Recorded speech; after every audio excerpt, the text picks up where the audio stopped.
Ms. Moore, you can begin.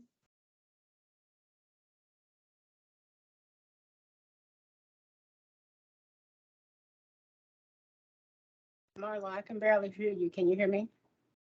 Yes, Ms. Moore, you can begin. Sorry, my mic isn't working too well. Thank you so much. Good morning, everyone. Greetings to all. Thank you so much for being here this morning for this phenomenal engagement that we have here today. I want to just stop in the beginning and thank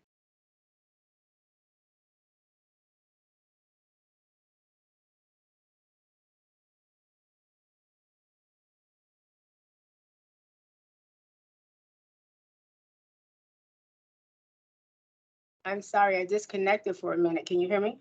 Yes, you're back on. Okay. Just want to thank the Small Business Administration for joining us this morning. It's exciting that you all are here with us this morning in this partnership to give and present all this wonderful information for our small and minority business community. I'm Suzette Moore, Senior Vice President and Chief Procurement Officer for WMATA. I bring you greetings from our new General Manager, Mr. Randy Clark. He joined us at the end of July.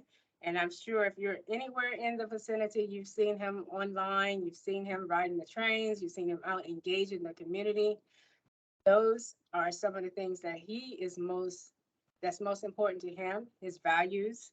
What he's bringing to the table here is safety first, but he's also focused on customer centricity, focused on making sure that we're providing a service that our community needs. Also, he's focusing on fiscal responsibility. You've seen, I'm sure, some of the announcements about fair evasion, what he's looking at there, how he's trying to right size that and correct that, and it's needed because we're looking at trying to bring our system back online full force. One thing that's happening right now is getting our 7Ks back online, and that's to service our new stations that we're opening up on the 15th of November, the extension of the Silver Line out to Dulles and beyond. So, exciting times at WMATA. And just want all of you all to be prepared to be able to be a part of that. We were still functioning during the whole pandemic because we are responsible for making sure that frontline folks get to where they need to be. Our mission is moving people, and we did that even throughout the pandemic. But now getting back to a level of normalcy, we are awarding huge contracts. We are maintaining the system. We are um, making it better for everyone, making it easier to use. So we want to make sure that you know about all these projects and that you are indeed a part of the development that's going on at WMATA. One thing, one of the fact that I wanted to bring to you is that at the end of the fiscal year, we had awarded over $2.2 billion in contract awards. That's a lot of money, but we want to make sure that you understand how you can be a part of getting some of that money. I know the Small Business Administration is here, and they have all kind of tools that you will need to learn about to help you be ready to be able to work with WMATA. Another huge milestone is um, uh, we are starting construction on the facility, Washington County, where we're going to build our next series of rail cars. Another huge project. No one understands all of the elements of it, but it's a lot of work. I know we're going to be putting over 400 people to work there at that facility where the trains will be built and they will start rolling out in the next 2 years. So just understanding all the projects that we have at WMATA is an important piece. And we do everything from office buildings to consultant services, A&E construction. We build escalators, landscape, bus garages, you name it. We do it, and we need your support to make our programs successful. So I know that you're going to get a lot of information from the Small Business Administration today, but in addition to that, you need to make sure that you have everything you need to be a part of WMATA, meaning that you're registered to do business with WMATA, and if eligible, that you are certified to do business with. So with that, I just want to thank again the Small Business Administration Partnership. And also, I want to thank our Small Business Program Office that's led by Michelle Howard. You all are doing a phenomenal job. This is just another element of your outreach. You keep taking it higher and higher. And I just want to say congratulations for everything you do. With that, Ms. Howard? Thank you so much, Suzette. We really appreciate all that great information. I hope you small businesses were taking notes because she gave you some good nuggets this morning. Welcome and thank you for participating today in WMATA's Small Business Programs Office outreach in partnering with the Small Business Administration to bring you information you can use in their great workshops. We are so excited about this partnership because the SBA adds so much support and value to the success of small businesses on a nationwide basis. Certification is the key to participation, and I encourage all certified and those not yet certified small businesses to please get certified with WMATA. We do have so many contracting opportunities, and we have them at different levels. We have 5 socioeconomic programs that you can be certified in. So we have our 2 federal programs, Disadvantaged Business and Small Business Enterprise Programs. And we have 3, they're not new, but yes, they can say if you don't know about them, they're new. Non-federal programs now. We have our minority business, small and micro business programs that you can now be certified in. And these are our new non-federal programs. We are definitely open for business, and we want you to be a part of our contracting opportunities. At the end of the outreach, please remember to fill out your surveys that will be sent to you after the outreach event is over. I want to thank you again for attending, and please look forward to next year when we have other outreach activities that we'll be bringing to you. So today you will hear from 3 amazing small business administration presenters. I'm going to tell you the names of all 3. We have Rahel Molaligne. She is the commercial market representative for the U.S. Small Business Administration, and she's going to talk to you and do a presentation on how to do business with the federal agencies. We'll have Mr. Earnest Knott, an area director, Office of Surety Guarantees, Office of Capital Access for the U.S. Small Business Administration, and he's going to do a presentation dealing with surety bond guarantees. And then we'll have Mr. David Hincapie, Economic Development Specialist, Veterans Business Development Officer for the Washington Metropolitan Area District of the U.S. Small Business Administration, and he'll be talking about financial options for small businesses. Our first presenter up will be Rahel. She is Area 2 Commercial Market Representative for the U.S. Small Business Administration, covering the District of Columbia and surrounding states. She held a previous role as Senior Strategic Sourcing Specialist and a Small Business Liaison Officer at Siemens Government Technologies for 5 years. She managed and administered all aspects of small business utilization, enhancing the small business program by working closely with business development, program managers, subcontract administrators, and supply chain management. She is an active participant with various organizations and participates in outreach efforts by attending small business conferences, panel discussions, and matchmaking events. Rahel has spent over 15 years in various procurement roles and continues to be an active participant in supplier diversity programs. She graduated from Royal Road University with a bachelor's degree of commerce in entrepreneurial management and has a master's certificate in project management. I'm going to turn it over to you, Rahel. Thank you so much for this opportunity. I definitely would like to thank WMATA for allowing SBA to be a part of this program.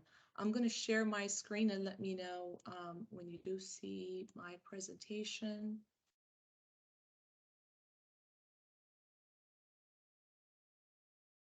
Can Yes, everybody it's see there. that? Yes. Oh, great. Thank you. So today we're going to talk about finding federal subcontracting opportunities and the tools that the SBA has for small businesses. As I said earlier, I am a commercial market representative for Area 2, and I do work for the U.S. Small Business Administration. So I joined in early May, so early April. So this is a great opportunity. Glad to be here. We do a lot of training to small businesses and large agencies as well. But today's objective is definitely to introduce SBA government contracting commercial market representatives.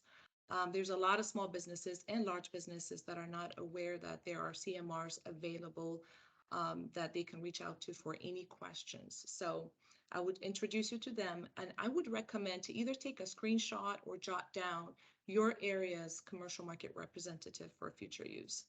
I will talk about understanding the role of a CMR and also learn how to locate subcontracting opportunities because we do have the tools. So we have 6 area offices, the first one being in the Northeast. We have Mr. Christopher Sau and Mr. Jim Spillane as full-time CMRs. Ms. Melinda Chen and Ms. Sandy Liu would be the part-timers. Myself, I cover District of Columbia and surrounding states, and Ms. Arnett Mayhew and Mr. Gray Hurd cover Georgia and the Carolinas, so that would be Area 3. Area 4 is the Midwest, and it's covered by Ms. Deborah Cremedy. And at the end, I can go back if you need this information again. Area 5 is covered by Ms. Sophia Chow, and that's from Montana all the way down to Texas. And Area 6 is covered by Ms. Janice Nietes, and that would be the West Coast.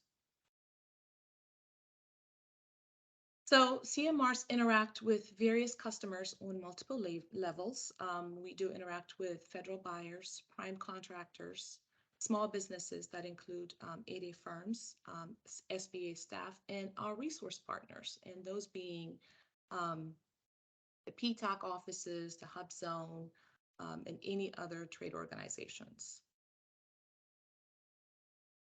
So as you may know, a federal contract that exceeds $750,000 or $1.5 million for construction that is awarded to other than small business, which we usually refer to as a large business, must have a small business subcontracting plan if subcontracting possibilities exist. So in addition to explaining, in addition to an explanation of the efforts the contractor will take to demonstrate a good faith effort to using small business as subcontractors, the small business subcontracting plan has dollar and percentage goals that are dedicated for the subcategories: small businesses, women-owned small businesses, small disadvantaged businesses, SBA certified Hub Zone small businesses, veteran-owned small businesses, and service-disabled small businesses. So as you may know, any category that is related to any subcontracting will have a percentage and a dollar goal. And in order to hit that, all large businesses will have to go through the subcontracting process. So here are some contents that are found in the subcontracting plan.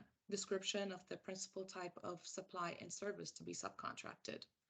Description of the method used to identify potential source for solicitation purposes. So this one is more important because existing company source list, that we will talk about in a little bit, but that is also one of the main source lists that large prime businesses go to find small businesses.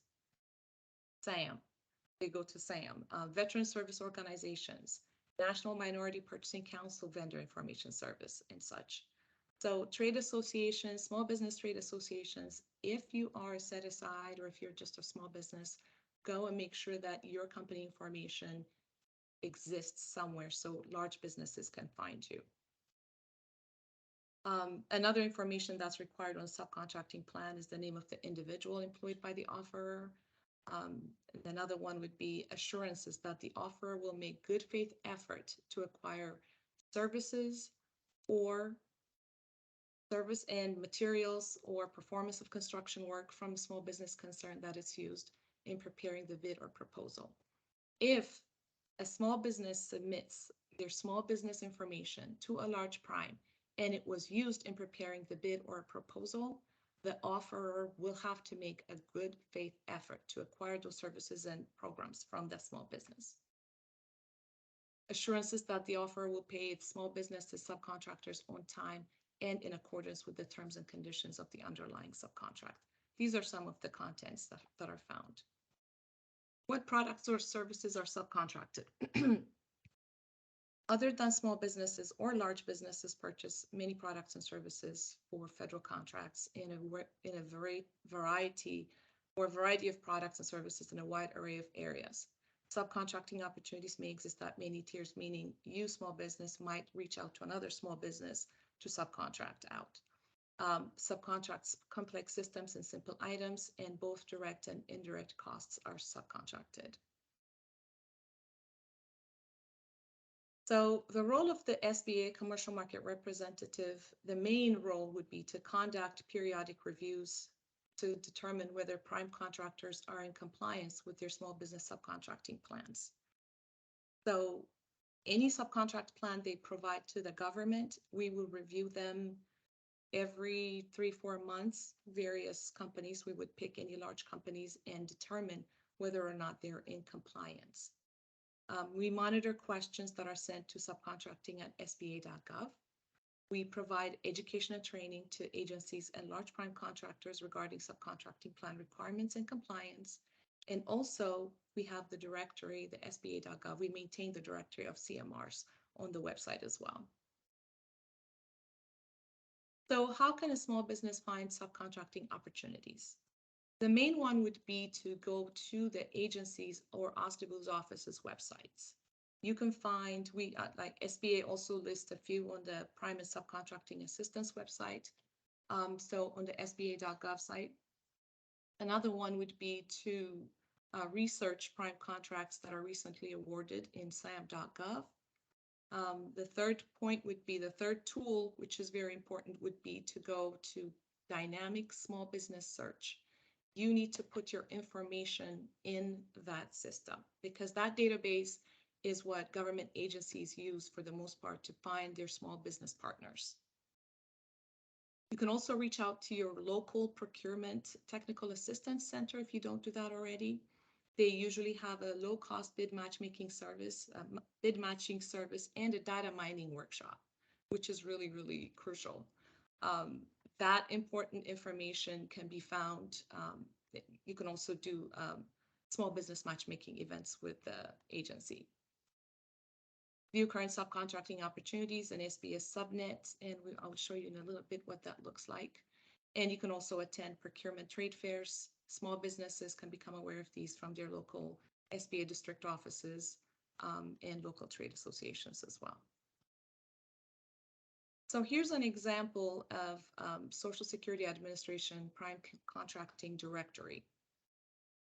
It will give you, you can search by NAICS code or you can search by location, and it will show you the recent contracts that were awarded with the contract number, the contractor information, including contact information, and the project title.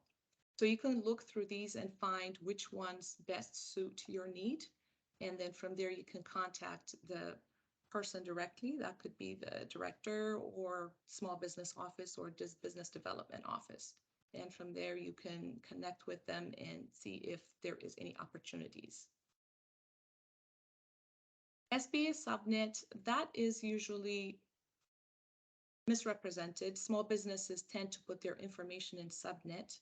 It's not there for marketing purposes. The subnet is there for large primes to put their opportunities in. So small businesses can go into SBA subnet. You can actually Google SBA subnet and it will take you directly to the link.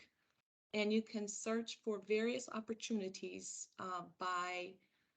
through NAICS code or location, which would be important because you might want to attend or tend to some of the opportunities that are presented in your area.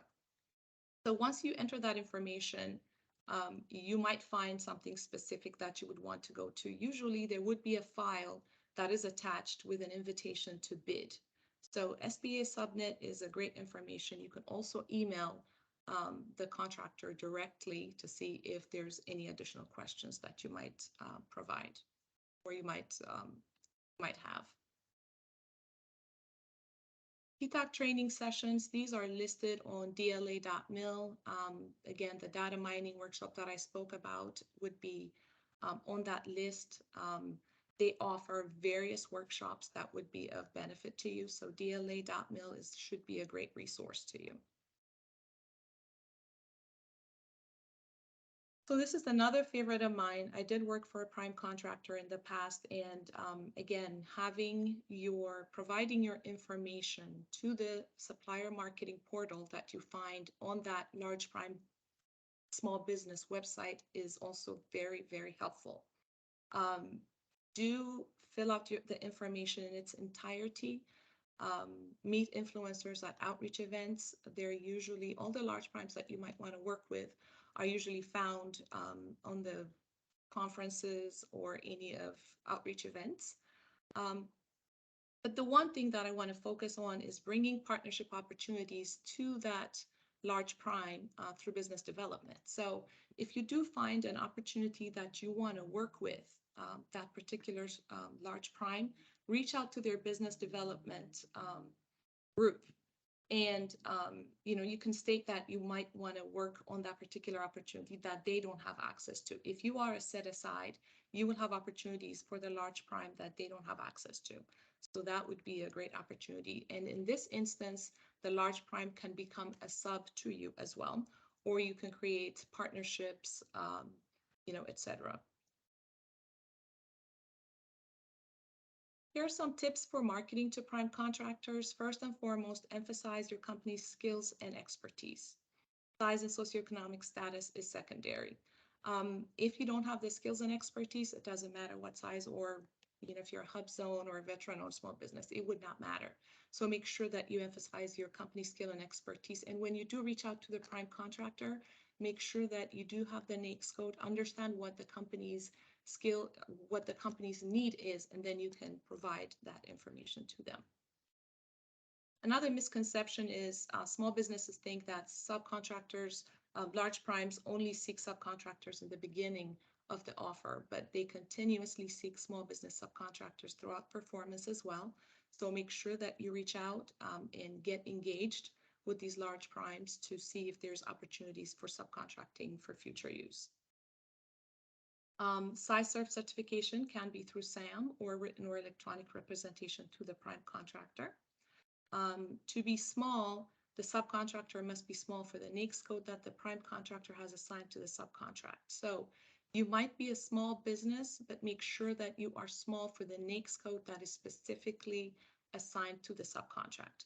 If you are a mechanical and electrical company, and if you're a large in a mechanical portion of it, and if you're applying for that NAICS code to be a subcontractor, that would not be accepted. So make sure to match the NAICS code that the prime contractor has assigned.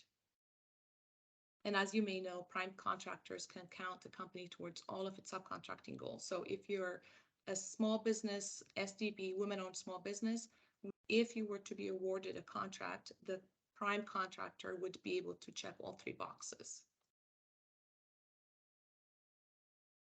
Subcontracting questions can be emailed to subcontracting@sba.gov. It is monitored on a rotating basis by the SBA government contracting CMRs. It might take a couple of days, but any questions that you have, if you cannot reach your CMR, you can send it to subcontracting@sba.gov. That was my presentation. Do you have any questions?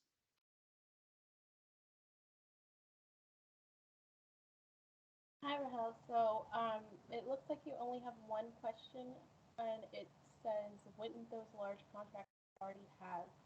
Can you state that? Can you speak up, Shanae? We can't hear you, please. It looks like you only have one question, and it says, wouldn't those large contractors already have the subs lined up?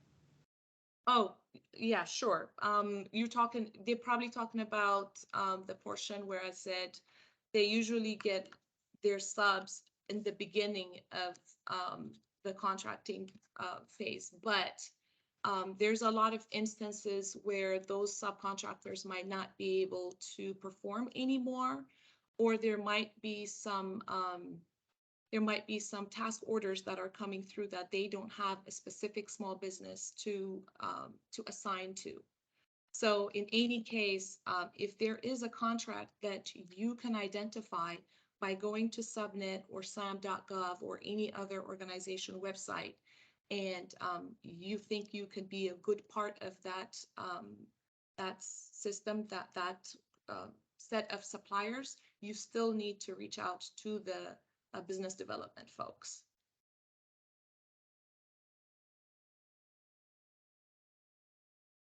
Okay, there's another question. Are the subcontracting guidelines made available to the public? If so, is there a website that you can share? Yeah, I will be able to, maybe I'll send it to you and you can send it out. The subcontracting guideline is the same. There's 15 that are outlined and it should be available to all. Maybe I'll email it to you. Yes, that would be great. If you Okay. send it to us, we'll make sure the information gets out. Yep.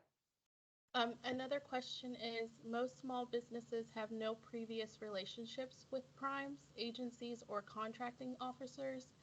How does this bridge the gap to get solved? That is a great question and one that I'm still trying to find an answer to, but here's what I do suggest. Relationships do count in this instance. You have to be able to reach out, attend as many outreach events as you can. There are a lot of government agencies that hold matchmaking services on a monthly basis or even quarterly basis. Make sure you sign up. And in these matchmaking events, they do have all of the large primes as well as the small businesses that have signed up, and you will be able to have your capability statement to hand to these large businesses. And also you should be able to reach out directly to other small businesses and see if there's some sort of partnership that can happen.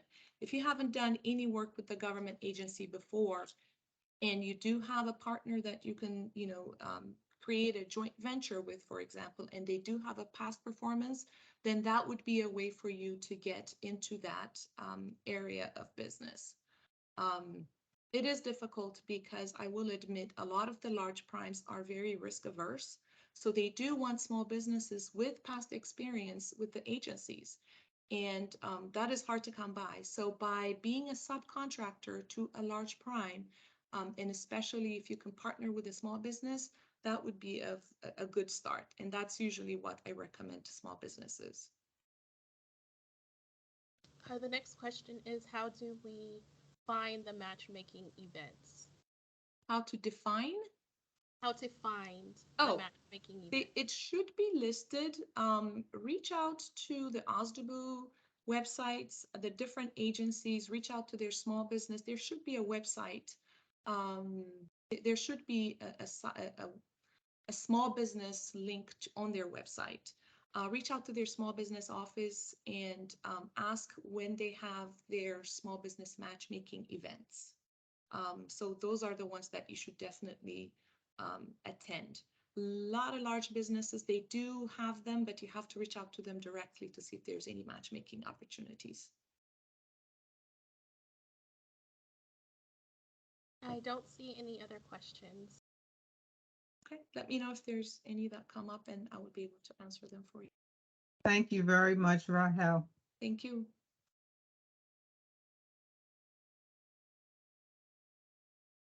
So our next presenter will be Mr. Earnest Knott, who will be doing surety bond guarantee. Mr. Knott is currently the Area Director for the Office of Surety Guarantees in the District of Columbia's office. The DC office covers the East Coast of the United States from Maine to Florida, including the U.S. Virgin Islands and Puerto Rico. Mr. Knott began his government career with the Defense Contract Audit Agency. Mr. Knott's SBA career started in the Office of Certification and Eligibility.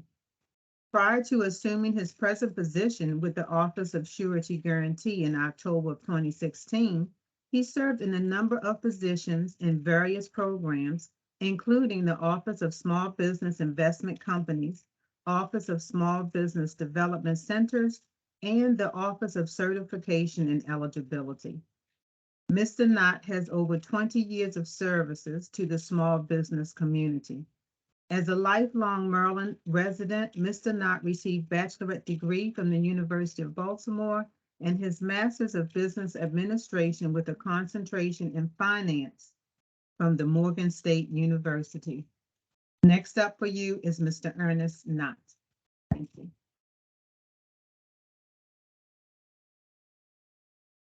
Hello, everyone. I don't see my pic. Okay. Let me see if I can share my screen here so we can get started with our presentation. And what I like to do is give you an overview of contract bonding and the advantage of using SBA's Surety Bond Guarantee Program, or SBG program for short. This information will help you understand bonding for government and other contracts. Excuse me, Ernest, I don't see Yes. your presentation. You say you can or cannot? No, we cannot see it. We're just seeing your picture. Okay, hold on. Let me see if I can.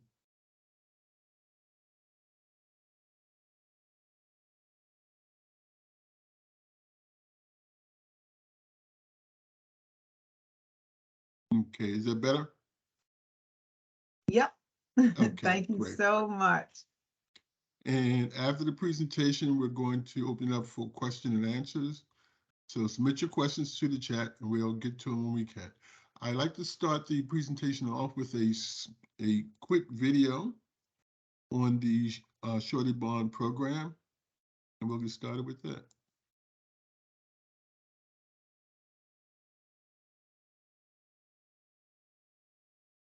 Can you hear it?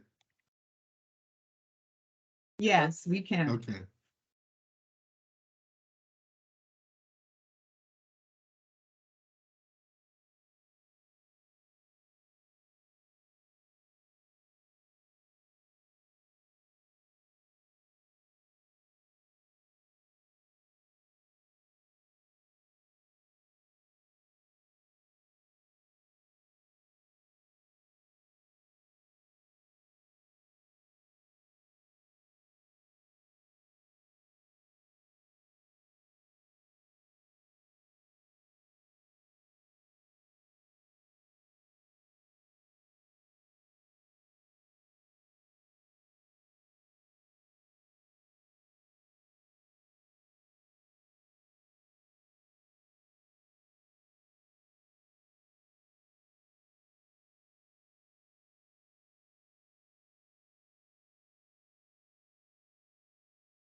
Okay, and just to reiterate, the Surety Bond program has been opening doors to bonding since 1970. Surety bond is an umbrella term. License and permit bonds, court bonds, even custom bonds are surety bonds. Contract bonds are also surety bonds and are the bonds that SBA will guarantee. Small businesses and construction often need contract surety bonds to qualify for government contracts. You may also find bond requirements on contracts for janitorial, mowing, and other services. Contracts for supplied materials like doors, hardwares, or manufacturing contracts for materials such as road signs and guardrails. The federal government requires bond on construction contracts greater than $150,000, but bond requirements on non-construction contracts vary with other public and private projects owners and may have similar bond requirements or perhaps even smaller contract sizes. It is important for you to, as a small business owner, to be prepared and aware of any bonding requirements on your project as early as possible in the bid or negotiation process. Why is that important? Because if you don't already have bonding in place or your current bonding limits aren't high enough, you're going to need time to apply for bonding or increase your bonding limit, and you'll have a limited amount of time to do so. SBA guaranteed bonds are all types of SBA guaranteed bonds on all types of contracts and subcontracts up to $6.5 million and on direct federal contracts up to $10 million. Those limits are per project, so we have lots of capacity to help small businesses grow.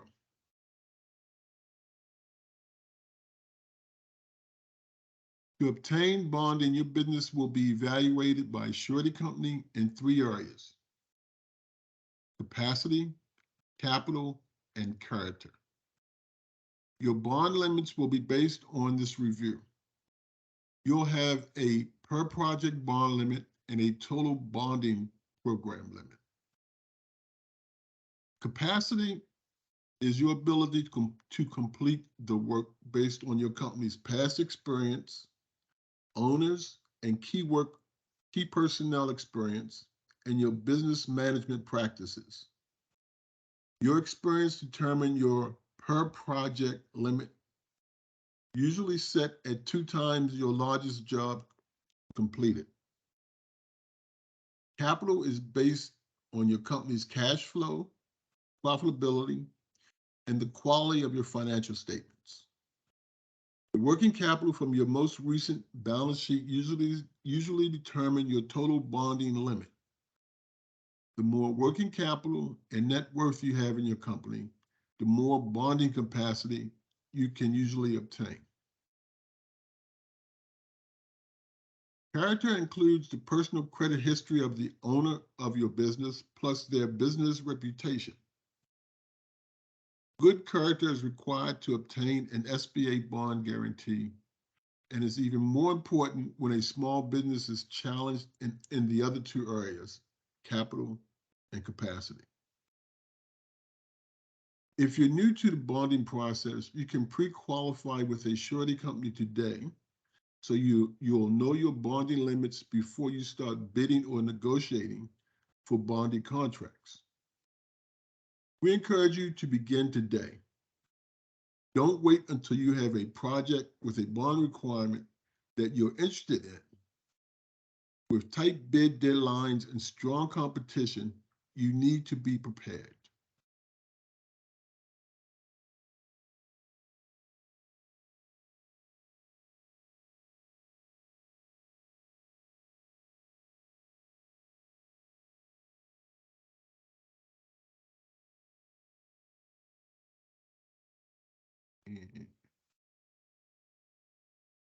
Okay. But what if your business is new and you've never completed a project? What if you have credit issues or very little capital? What if you already have a bond program but want higher bond limits? That's where the SBG program comes in. We help small businesses facing bonding challenges like these by creating access to contract bonding, increasing bonding capacity, and eliminating the barriers that sometimes prevent small businesses from competing with large firms.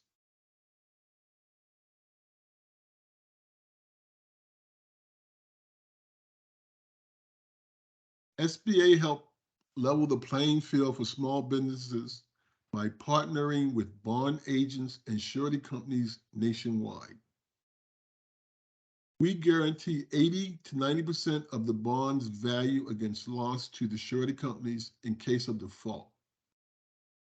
That means your surety company only risked 10 to 20% of the contract value instead of 100%. because they have SBA's bond guarantee to rely on if there's a contract default. So what does SBA guarantee do for you? Second.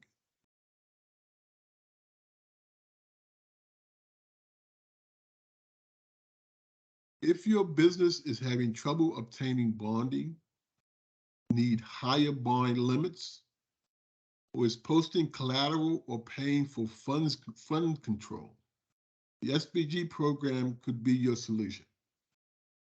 We help small businesses qualify for bonding with about half as much capital as the surety company would normally require. We also count the working capital that small businesses have available in their bank line of credit to help increase bonding limits. While many surety companies require businesses to have at least 10% of the contract value in working capital to provide the bond, sureties who have SBA's guarantee will often consider 5% in working capital sufficient. That's what allows SBA's surety partners to give small businesses up to twice as much bonding capacity. The unused portion of your working capital bank line of credit can also increase your bonding capacity. If you have a $50,000 bank line of credit with $25,000 available for use, that's an additional $25,000 in working capital through the SBG program to help increase your bonding capacity.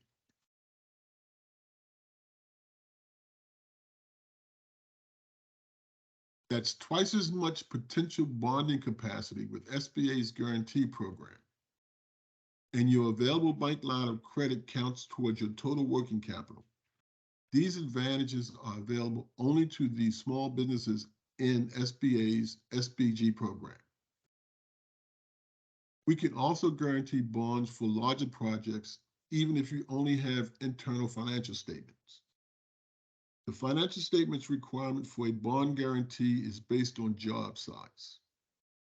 For example, SBA accepts in-house business financial statements for many contracts up to $2 million, but require CPA prepared financial statements for contracts over $2 million.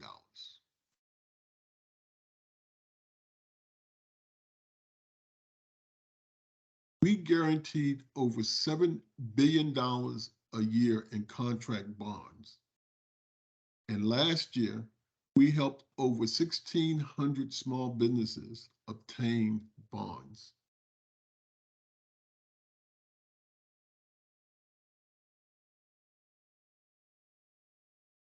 Vera Hall, a small business owner, knows firsthand how SBA guarantee bond can help a small business grow. Let's hear how the program helped Vera in her own words.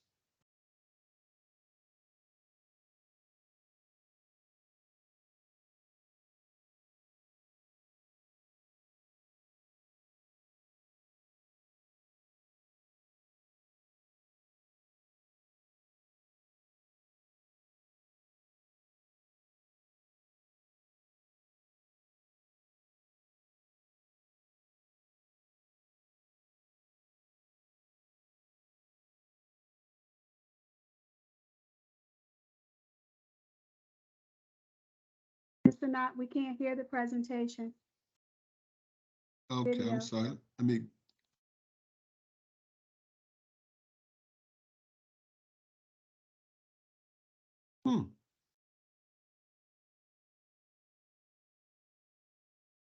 Okay, there seemed to be some difficulty with that. Well, basically, what Ms. Hall is saying is that she had a project that she wanted to bid on, and her current surety company had her in a bonding range of around $250,000. And this particular project was for $600,000. And she, again, her current surety wanted to keep her in that $250,000 range. She contacted an agent that uses the SBG program and was able to get SBA's guarantee on the bond. And it turned out that she was the sole bidder on the project and was awarded the project with SBA's guarantee with $600,000, which she performed and did well, and has since graduated from the SBG program. And I'm sorry we could not hear that, but we'll go ahead on to the next slide. Okay, that's right. The SBG program helped Vera obtain a bond at more than double the limit her surety had set, and she was awarded the contract as the sole bidder. She's now bonding multi-million-dollar contracts on her own without SBA's support. The SBG program is fast, user-friendly, and we've been around for over 50 years. The application process is electronic, and our staff is experienced, professional, and responsive.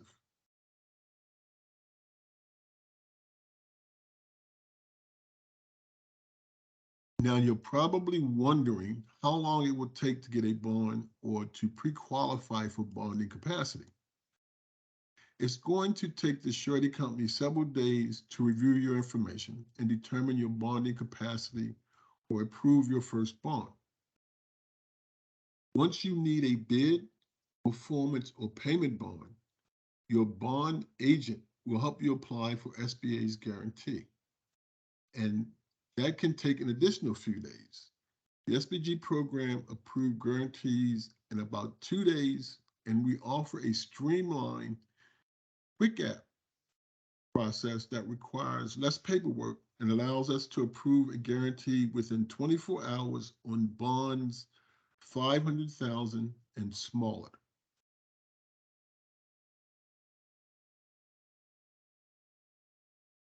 To qualify for the SBG program, your business must be small by SBA's definition.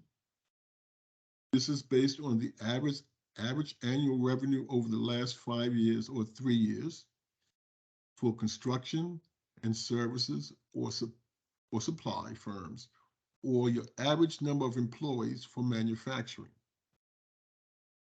Your business and all owners must also be current on public debt, taxes, and repayment agreement, and must pay underwriting standards set up by the Surety and SBA.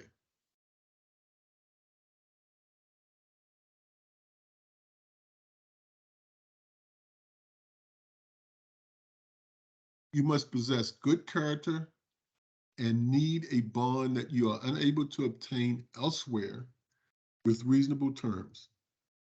Your company must be a US-based for-profit business with legal resident owners. You must be eligible to do business with the federal government and not be involved in a current bankruptcy proceedings.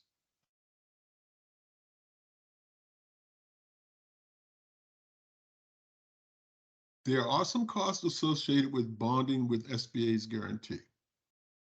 We don't charge a fee for bid bond guarantees, but once you are awarded a contract and need a performance or payment bond, there's a contract fee of 0.6% of the contract amount that you will pay to SBA for the bond guarantee.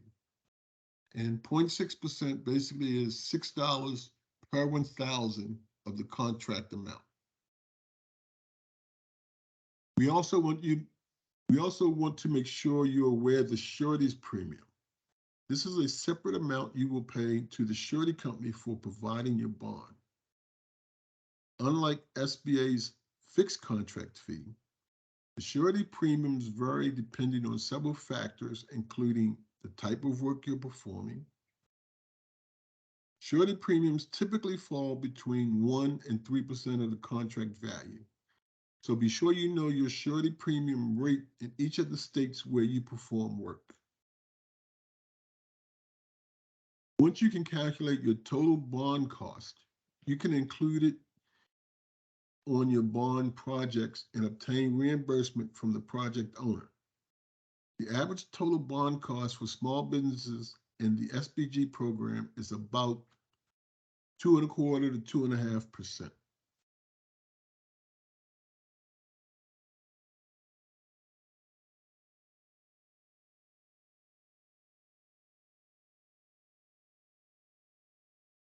You have access to 3 SBG program area offices for assistance and support. And you can contact us if you have any questions. As Michelle said in the intro, I am the area director for the East Coast. I am stationed in Washington, D.C. And in the green here, you can see that, again, my area covers all of the East Coast, including Virgin Islands and Puerto Rico. The area director in our Denver office covers the midsection of the country, and the area director in our Seattle offices cover the West Coast. And you can, at any time you have any questions or anything, you can give any of us a call, and we will gladly answer any questions that you may have.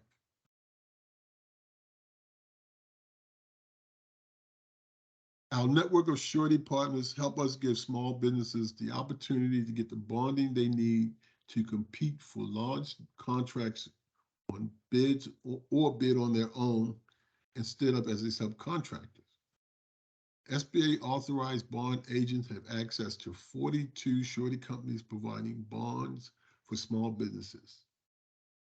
Most bond agents represent several SBA surety companies, so they can work with you to find you the best surety company to meet your needs.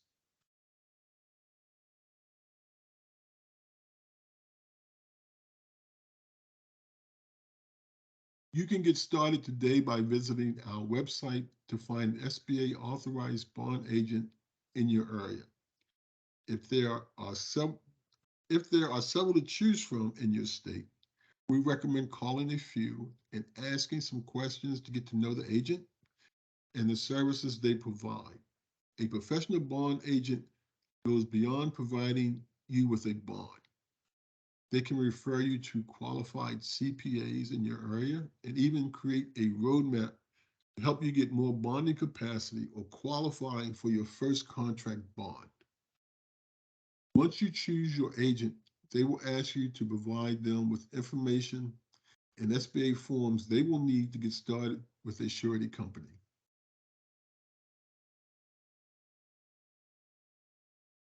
When you work with an agent who participates in the SBG program, you have a chance to grow your business by competing for more contracts.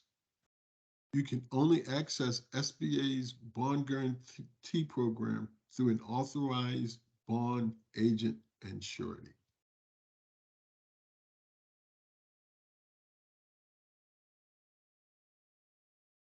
Before I answer your questions, I'd like to share comments about the SBG program from one of the bond agents we partner with.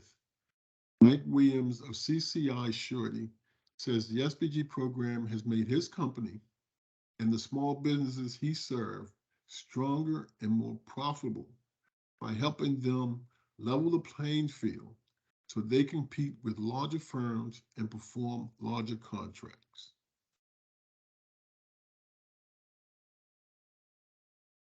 And I want to thank you for taking the time to listen to my presentation here. We can do, what can we do to help you today?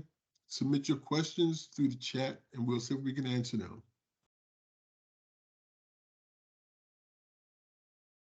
Mr. Knott, you have a few questions. Sure. The first one, are small businesses registered as nonprofit eligible to obtain contracts, do subcontracting, and secure a bond? I don't know if you remember, but in order to obtain a guarantee from SBA, you have to be a for-profit business. The next Does that answer? question. Okay. Our company received 2 EIDL loans during the pandemic. These loans, although very helpful, have negatively affected our financial statements. Is this taken into consideration for 8A certification and surety bonding? I would have to discuss what he means by negative impacted. My understanding is most of these bonds, most of the EIDL loans and the PPP loans were forgiven.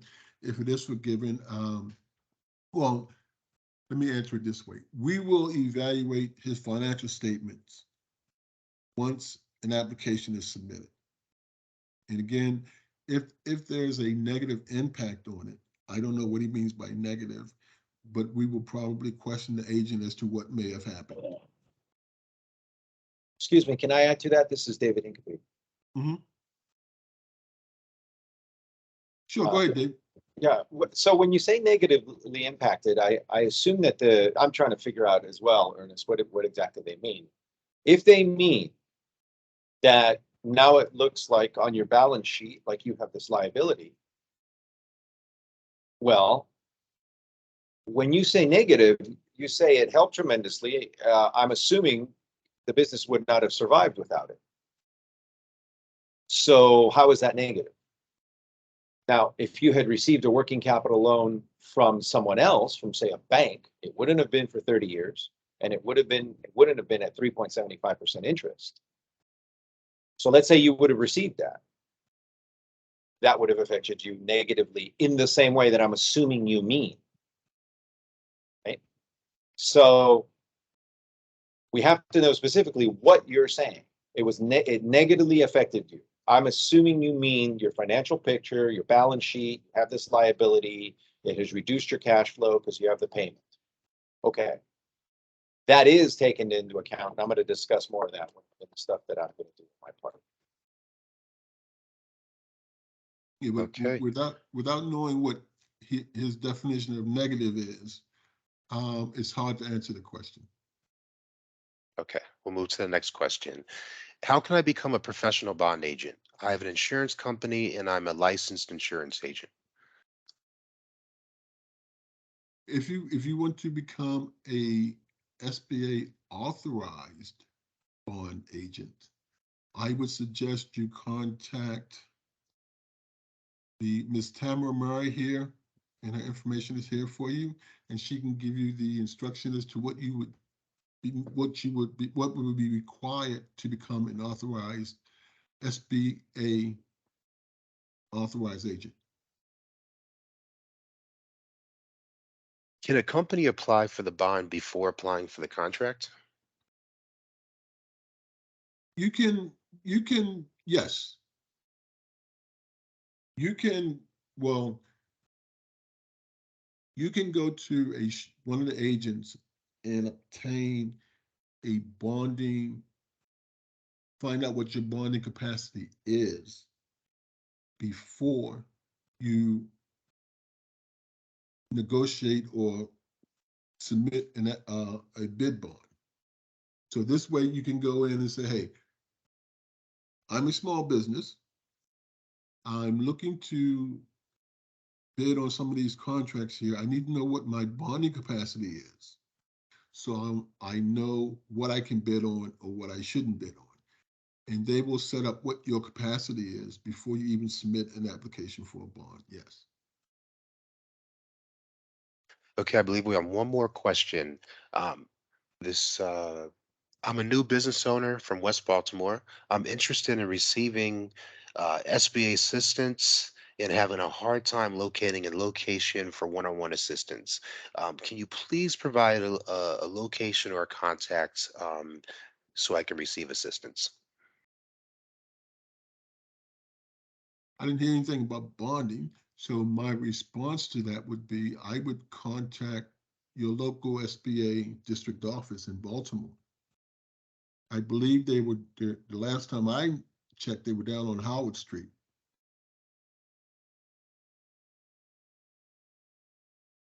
Mr. Knott, thank you very much for your presentation and answering all these questions for the attendees. I believe that is it for the questions in the chat. Okay, and again, I will follow up with saying that if there is some reason you have any additional questions or anything, I mean, feel free to give me a chat, a call, email, or whatever, and I will certainly get back with you. Thank you so much, Ernest. This was a lot of good nuggets that you shared today. I can tell by the different types of questions and everything that they're asking in the chat. Spreading education is a wonderful thing. Information helps us all. So thank you so much for your presentation. And Michelle, if I can say one last thing, again, Yes, please. don't wait till you need a bond before you start pursuing one. Because again, Very with good. the short time period and all, it's good to have something in place than to have the contractor tell you, oh, well, you need a bond. And then you're trying to run around and find one. Right, right. So start today. So you And said that's my- timing is everything. Exactly, exactly. And thank you very much. Thank you so much, Ernest. We really appreciate you. Thank you. My pleasure. Up next, we have for you Mr. David Hincapie. David has been an economic development specialist at the Washington Metro Area District Office of the SBA since 2018.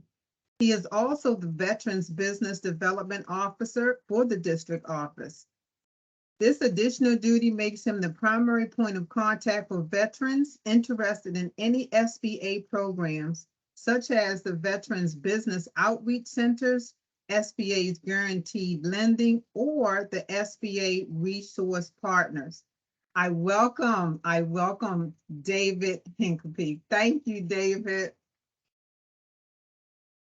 Thank you for the introduction. Happy to be here. So I don't have a presentation as such here. I just want to start a kind of conversation here with you. All the information that I give, you can follow up with me if you want to directly by email and get in touch with me. Just send me an email and we'll give you the context. But so they've talked about the surety bonds and the contracting programs and how you go about using them. So I'm going to talk here about really lending. That's why I added to that the answer to the question there, and as the SBA resource partners. So SBA lending comes in two types, broadly speaking. We have a guaranteed loan. So the SBA doesn't do direct lending for businesses. We don't make the loan. We have guaranteed loans in which we guarantee the loan for the lender. So if the borrower doesn't pay, we pay the loan. In personal finance, you think of that as a cosigner. Right? Effectively, that's an analogy to what we do in guaranteeing the loan. And then we have the non-guaranteed loans. So in that one, the lender takes all the risk themselves. They have their underwriting standards for it. Underwriting means the process of analyzing the capacity to pay, to repay of the business and determining how much the business can borrow. Broadly speaking, let's put it that way. So in the guaranteed loan programs, you have two, well, three primarily. You have the 7A loan program. That's the big one. That's the one that everybody, maybe a lot of you here have heard it. It's a 7A loan. It refers to the section of the Small Business Act that controls the 7A loan. So the 7A loan is a maximum 10-year term. It's a maximum of $5 million. It could be a little bit longer if you use it for property.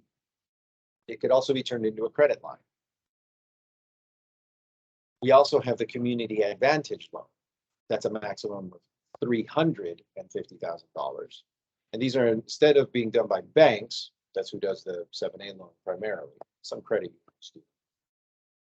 These are done by community development financial institutions. We call them CDFIs. Okay. So this is a mission-based lender, as we say. They're nonprofits, and their underwriting standards are in some ways a little bit easier than a bank, but they do have the guarantee.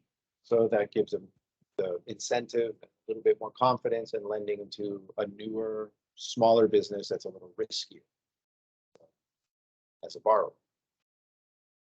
Now, after that, we have the 504 loan. 504 loan is a fixed asset loan. Fixed asset, usually it's used for property, but you could use it for any kind of big capital equipment asset that is not going to be consumed in a year, some big thing. Big machines, big pieces of equipment, things like that.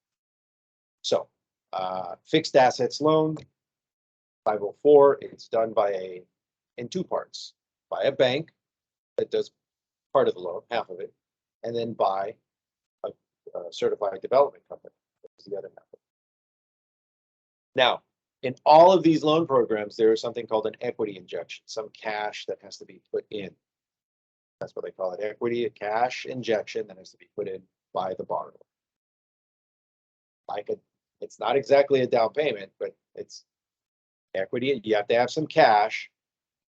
All right, 10%.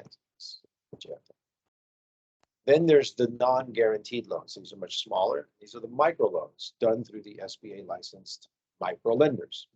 There are 5 in the DMV area here, and every district office has some. So if you're listening in from some other part of the country outside of the district, Maryland, Virginia, that's what DMV means in this part of the country.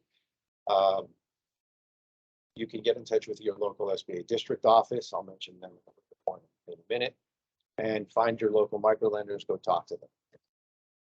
Microloans are maximum $50,000. They're not guaranteed, so the microlenders have their underwriting standards, they take the applications, they make the decisions. So microloans, all of these loans, the guaranteed and the non-guaranteed, they do have an interest rate cap. So it's not going to get out of control there. But you do have to qualify for it. Just because there's a guarantee, we do a partial guarantee up to 85% for smaller 7A loans. Most of them, it's a 75% guarantee. That doesn't automatically happen. Okay, so now when we go to lending, you've probably heard this before, and it goes in one ear out the other. I get a little bit bored about talking about it, and I'm always trying to find a way of talking about the 5 C's of lending. It's important. It's just that the way it's talked about, I think, obscures how you use this, how you should use this. All right, 5 C's of lending: capacity, capital, collateral, conditions, character. Ernest was talking about not waiting until the last minute to get a surety bond.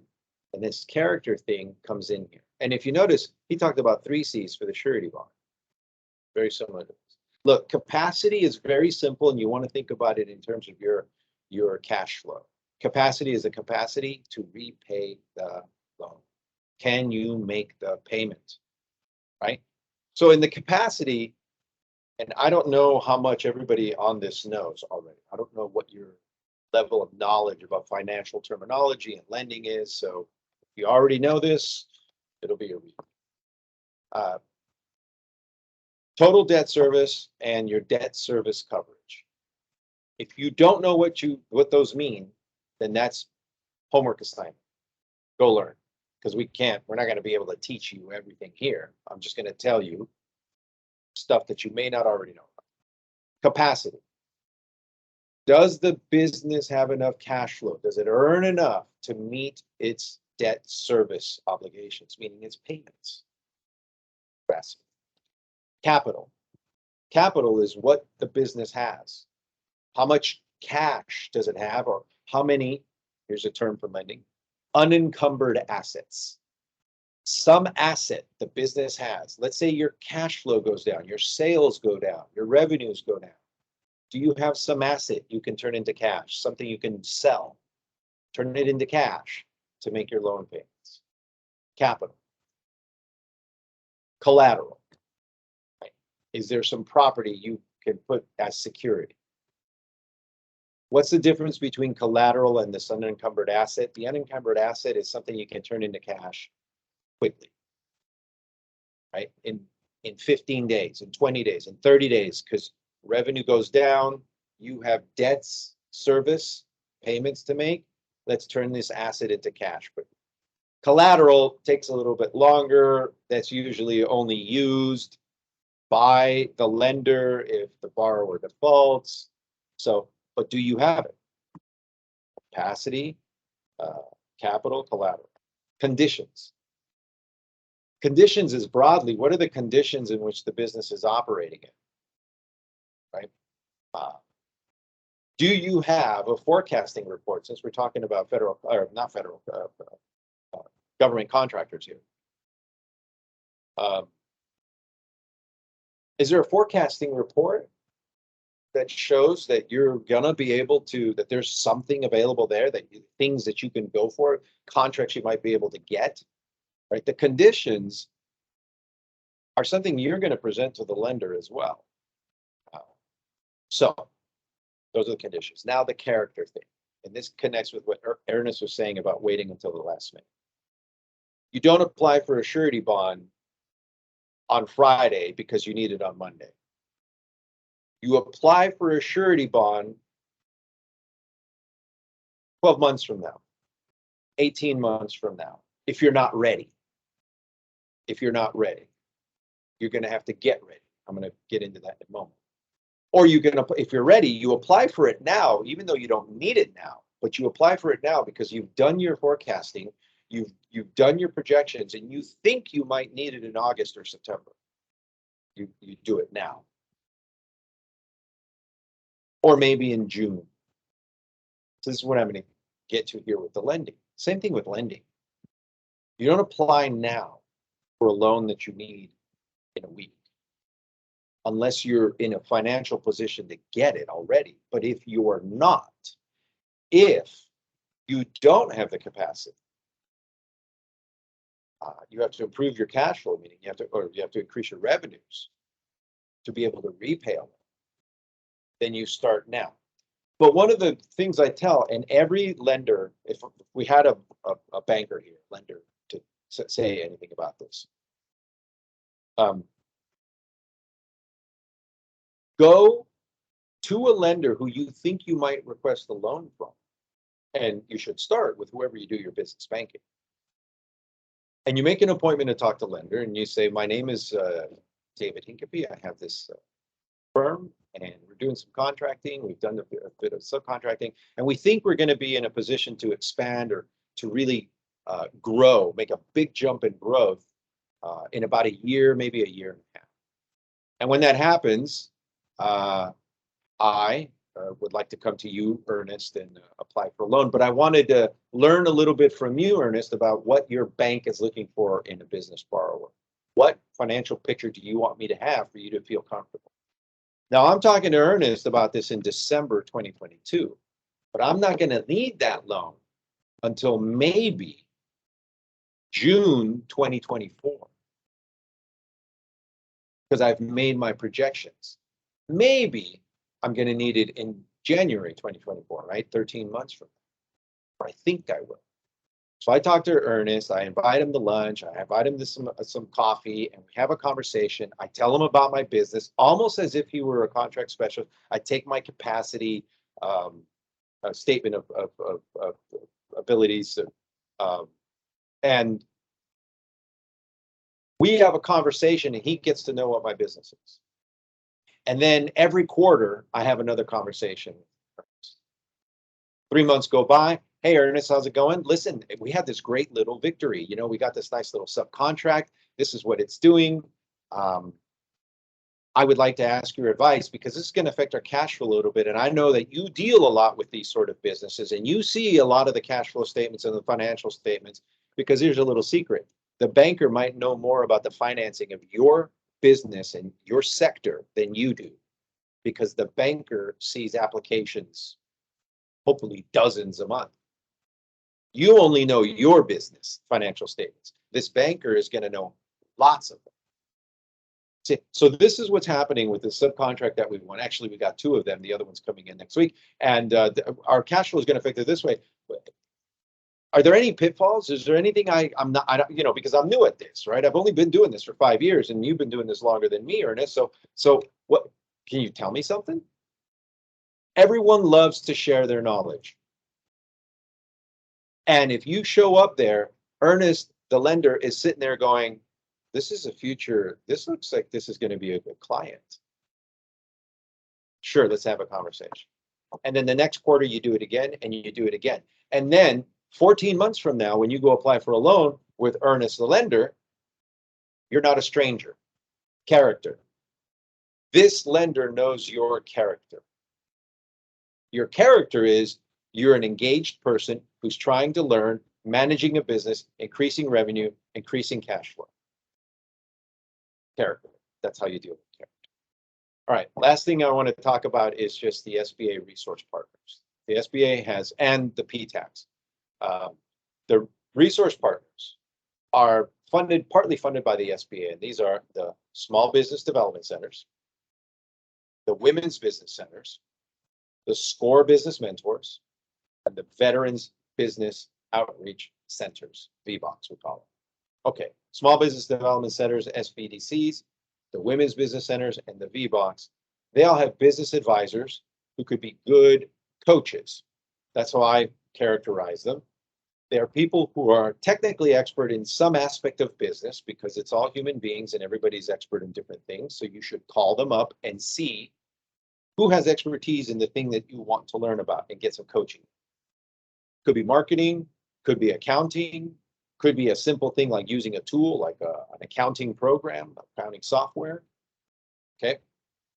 The SCORE business mentors are different because those are all retired or semi-retired business owners. So not all of the advisors are former business owners or current business owners, but the mentors are. And it's a slightly different kind of knowledge, and you can develop a mentoring relationship with them that's long-term. People sometimes are in touch with their SCORE mentor for 10 years. I've met plenty of people like this, 10 years, a dozen years. So go talk to all of the ones that you're eligible to talk to. Most people, 3 of them, but if you're a veteran, you can go to the VBOCs as well. Talk to all of them, see who you develop some rapport with, and continue talking to them.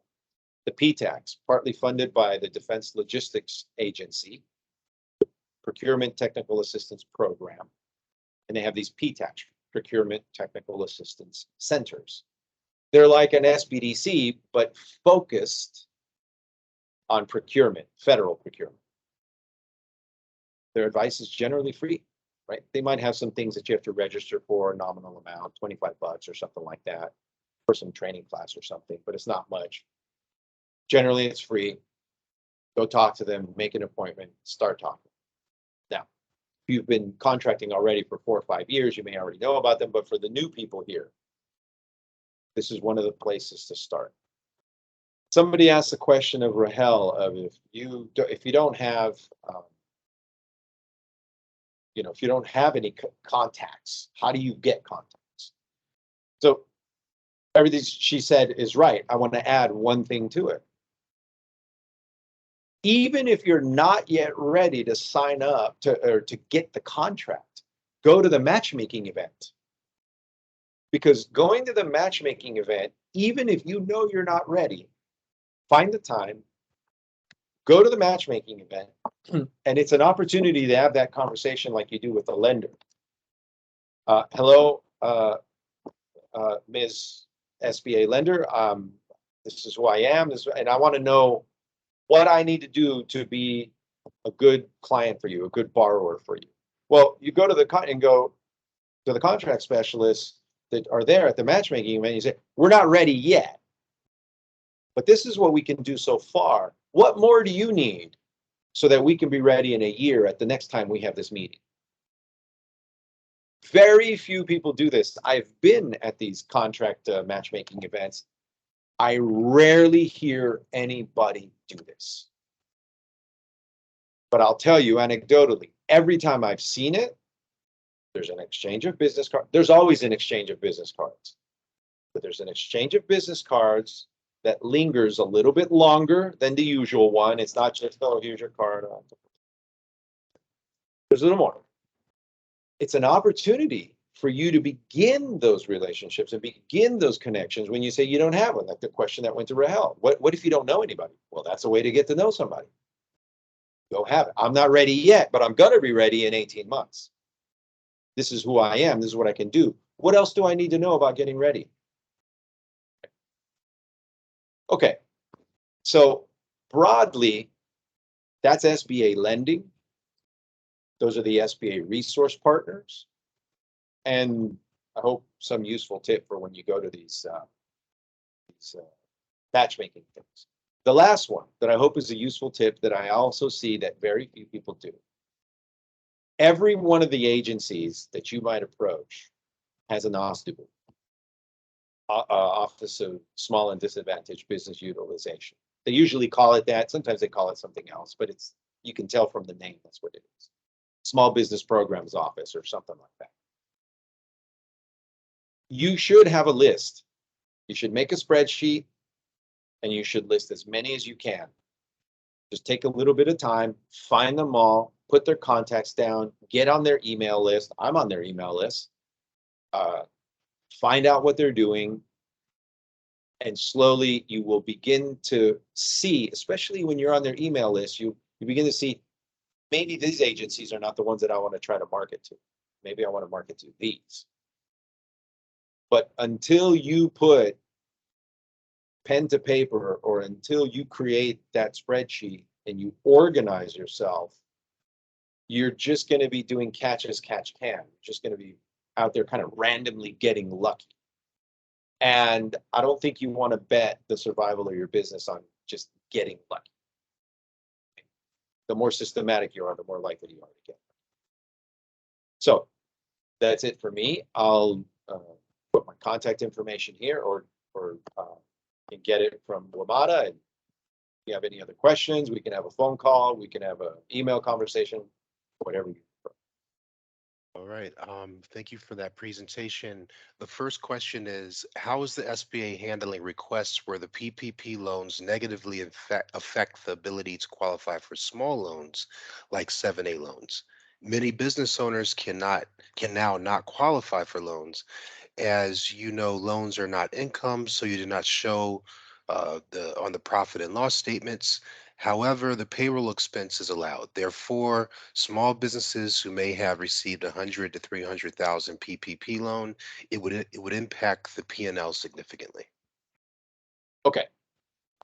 So here is where the character thing and the relationship thing with lenders goes. Now, when you say negatively affected, I have to disagree with this characterization. How can it be negative if it's the thing that saved your business? It's so the way you're thinking about it is limiting you. It's the thing that saved you. So it's not negative. Now, it does have an effect on your financial picture, right? Your P&L, your balance sheet, all that. So if I'm a lender and you're a complete stranger to me, if I'm a good lender, I'm going to know what PPP is. I'm going to look at this. And so what's going to matter more is not the financial performance of the company during the 2 years when the pandemic was most acute, right? Most of 2020 and all of 2021, right? And I know it's still affecting people now, but let's say when it was most acute, it was 2020, 2020. So obviously I'm not going to assess the financial capacity, right, in the 5 C's of the firm based on 2021 and 2022, 2020 and 2021, right? Because usually businesses want lenders want 3 years of financial statements. So that for you, that's going to be 2 years that are terrible and then 2019. So I'm going to look at 2020, and 2021, and then I'm going to look at the 3 years before that. Now, if you just started your business in 2019 and you don't have 3 years, you don't have 17, 18, 19. Okay, that's a problem. So the question is, how have you been managing the money that was received in EIDL or PPP or in both? Okay. How did you use it? How did you manage it? And if you used it well, can you document it? Do you have proof of what you used it for? This is a big weakness with a lot of new small businesses, is documentation, because you don't know what you don't know and you don't know what you're supposed to document. So a good rule is just document everything involving money. Okay. Now, how can you request? When you say request, you mean an application for a loan, right? And so you're going to be talking to a 7A lender or to a micro lender or community advantages lender.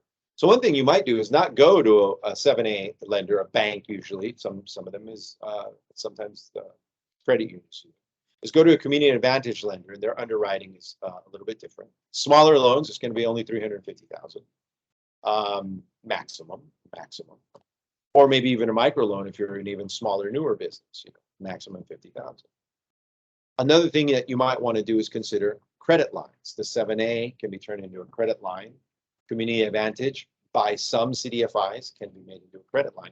And that in many ways is more useful to contractors, because you may not need a term. Why do you need, a 5-year term loan, right? What you need is you need a credit line to help you ramp up, to help you hire the staff that you're going to need, the employees you're going to need, because you've got this contract, and before you invoice, right? Before you get paid. So how you're thinking about this, let's go back to the original question. It's negative. What do you mean it's negative? It saved your business. It's not negative. It's a use of funds. You got credit. That's a good thing. How did you use the credit? Well, that's on you. Do you not fully understand how to use this? What picture to present? If you don't fully understand what picture to present, go to the SBA Resource Partners, go to the SBDC, go to the Women's Business Center, go to the VBOC, go to the SCORE Mentors, and say, I need to make a picture of my financial situation. I use PPP, I had an idle, this is what's going on. How do I get myself sort of lender ready? And also the relationship you develop with a lender. The thing that I was saying, where every quarter you're talking to this lender. That's the long answer.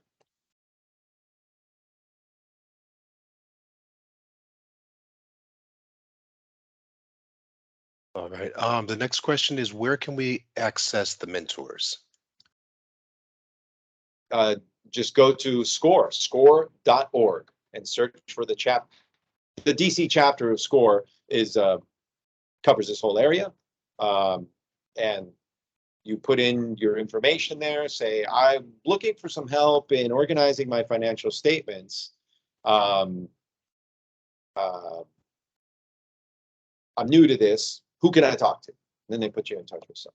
I see here, there's somebody here saying, from the perspective of risk and how it relates to your financial statements, it is viewed negatively. All right, so you're getting really caught up on this negatively. You have a business. The PPP and EIDL saved your business. Now, everything, you could look at all forms of credit as being viewed negatively, right? So why are you looking for more credit? This is what I mean, is if you keep thinking of this as viewing it negatively, then give up now. I don't understand what you're doing. Why do you, let's say you didn't have PPP, and let's say you didn't have EIDL, but your business somehow survived. And you're saying, well, I want to qualify for a 7A loan. But why do you want to do that? If you get a 7A loan, that's going to be viewed negatively by someone after that. It's viewed negatively. It's a loan. It's a liability, long-term liability on the balance sheet. Why do you want that? You're thinking about this finance in the wrong way. You have to present a picture to a future lender about how you have used your past lending. If you don't know how to present that picture, DC SCORE, Veteran Business Outreach Center, Women's Business Center, Small Business Development Center. They'll help you, show you, coach you on how to do that picture. Mr. Hincapie, it looks like that is the last question in the chat. And thank you so much for your presentation. I believe we will be turning it back over to Director Howard. Thank you so much, Michael. David, let me tell you about all that juiciness you just put on us. That was, oh my gosh, that was, yeah, that information right there, so valuable. Anytime you're dealing with business and finances, that's a balancing act. Yep. Yeah. It's And- definitely a balancing act. And everything about, the person who's insisting on how negative this is, it's only look, it's only negative if I don't know you. Mhm. If I'm at XYZ bank and you come for a 7A loan and you're just a stranger who walked in off the street, and I look at this and it's kind of a mess and I'm like, yeah, it's not that great. But if Michelle Howard, who I've known for 2 years, who I talk to once a quarter, and I know what she's doing with her business, and I know what she did with PPP, and I know what she did with Idle, if I have that relationship with you, it's not negative. I'm saying Michelle was smart. She used what was available. Here is how she used it. She's a smart money manager. She's a smart business manager. We're going to talk about a loan. The negative and positive is not it's not simple. There's a lot of gray. And what is negative for one person is going to be positive. It's not going to be negative for another if there's a relationship, just like Earnest was saying about the surety bonds. I totally agree. It's just so much great information. And I'm going to tell you, like you said, you have seasoned companies, who've been doing this for a while. But for those who are not, this is the information you need to be getting. This is where you make the notes, right? Make the appointments. This is where you say, okay, let me write down my questions so I can have a meeting. Because there are so many different integral things in the background of a business that they might not be thinking about when it comes to the finance. I think Ernest has something to add to this. His hand went Oh, up. go ahead, Ernest.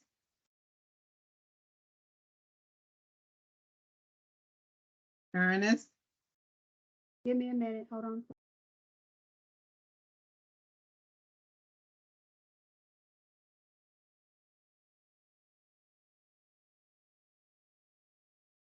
Yes, I just wanted to comment that as a small business, there are probably 4 relationships that you should develop and nurture. One being a banker, other being an attorney, a CPA, and a bonding agent. Those are the 4 people that you are probably going to deal with more than anyone else, and it's important that you nurture those relationships with those 4 people. That's all. That's what I wanted to say.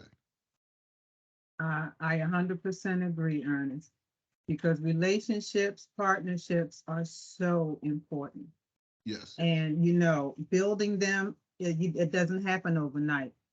It takes time, right? It takes Yeah. time and energy, meeting people, getting on schedules, just, having that conversation, to network with each other. So very great information. I just want to thank everyone for attending our small business programs office workshops today. I tell you, I love anything that deals with education, anything that we can use to help our businesses become better. I want to say thank you to our amazing Small Business Administration presenters, Rahel, Ernest, and David. Thank you so much. And look, I'm asking you advance, please think about coming back next year to be on our 2023 calendar. I want to say thank you to my small business certification team in the background, making these things happen. I am always proud of you guys. Thank you for an amazing job of putting this on. And I also want to say thank you to my Senior Vice President, Ms. Suzette Moore. She always brings great nuggets of information and greetings to all of our presentations. I hope you were able to learn some important information to help your companies today. And we look forward to seeing you in 2023 for another awesome year of education and contracting opportunities. And at WMATA, we tell you, remember, certification is the key to participation. So we look forward to your applications being submitted to our federal and non-federal programs. We're really trying to, make sure that we build up those non-federal programs. Information will be sent out to you along with the survey. We are asking you to please make sure you fill the information out on the survey, because having these type of educational opportunities and contracting opportunities help us to plan our year out of, what we can have for you that's going to help your companies, help connect you to WMATA, and have a great partnership throughout the year. So again, thank you. I hope you got some good information today, and I definitely look forward to seeing you next year. Thank you, everybody. Take care.